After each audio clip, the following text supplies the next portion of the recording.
Ever get the feeling like you're walking on eggshells in a relationship? Yeah. Like no matter what you do, it's Yeah. always somehow your fault. Oh, absolutely. Well, today we're diving deep into something called reactive abuse. Okay.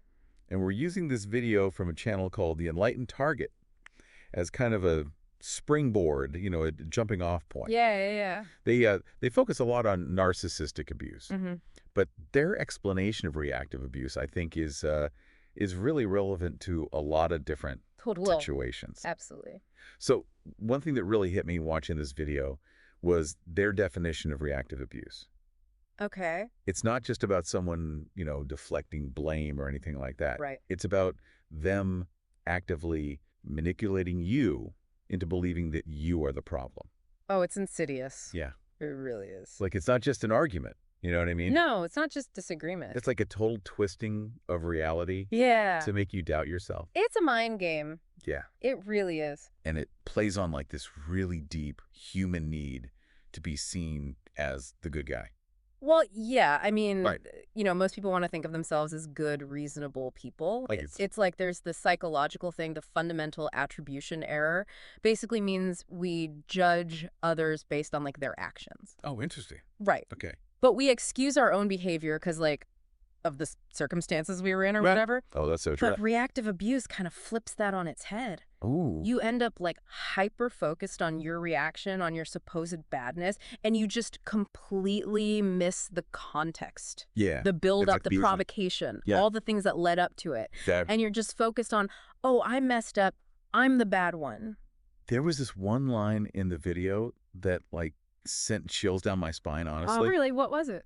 They said, the narcissist will try to convince the victim that they are the actual abuser because of their reaction. Wow. Powerful stuff. Because you're reacting to something they did. They then use your reaction to say you are the abuser. Exactly. It's like so messed up. So messed up. Really. Yeah. It really is. And that's what they call gaslighting, crap. That is a classic example of gaslighting, Okay. which goes way beyond just, telling a lie. Right. It's like creating this whole environment where your perceptions are constantly being undermined. Oh, wow. Imagine someone constantly telling you you're imagining things. Yeah. You're always overreacting.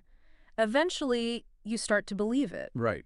You question your own senses, your own sanity. Yeah. It really does make you feel crazy. It really does. Like, am I the one losing it? Yeah. But with reactive abuse, this confusion and self-doubt doesn't just disappear overnight, right? No, not at all. It lingers. It definitely lingers. The video talks about the long-term consequences. It's like, over time, you become dependent on the abuser's interpretation of everything. Absolutely. It's like you start second-guessing every thought you have. Right. You don't trust your own judgment. Oh, wow. You constantly doubt yourself, and it takes such a toll on your self-esteem Yeah. and your ability to trust your gut instinct. Their gut. Yeah, you just don't trust yourself anymore. So, I mean, I guess someone listening to this could think, well, shouldn't we all do a little self-reflection? Right. How do you know when it's healthy versus manipulation? That is the question, isn't it? Yeah, that's a tough one. Yeah. I mean, in a healthy relationship, there's room for self-reflection from both people. Okay. It's about understanding your role in a conflict, taking responsibility where it's needed, and actually growing from it, Yeah. together. But with reactive abuse, that self-reflection gets, like, weaponized. Exactly. Right. It's not about growth. It's Yeah. about keeping you off balance, keeping you confused, Oh, wow. making you question your own sanity.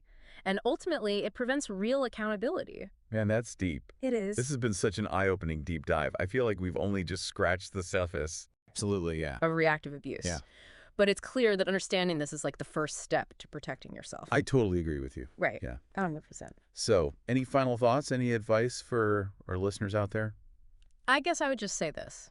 If someone is consistently making you feel like you're the problem, even when you're reacting to their behavior, that's a massive red flag. Pay attention to that feeling. Okay. Trust your gut. Your gut. And remember, Yeah. knowledge is power. Yes. The more you understand about these tactics, the better equipped you are to handle these situations. So true. Yeah. Well, on that note, we're going to wrap up this deep dive. Okay. Until next time. Thanks for listening. Thanks, everyone.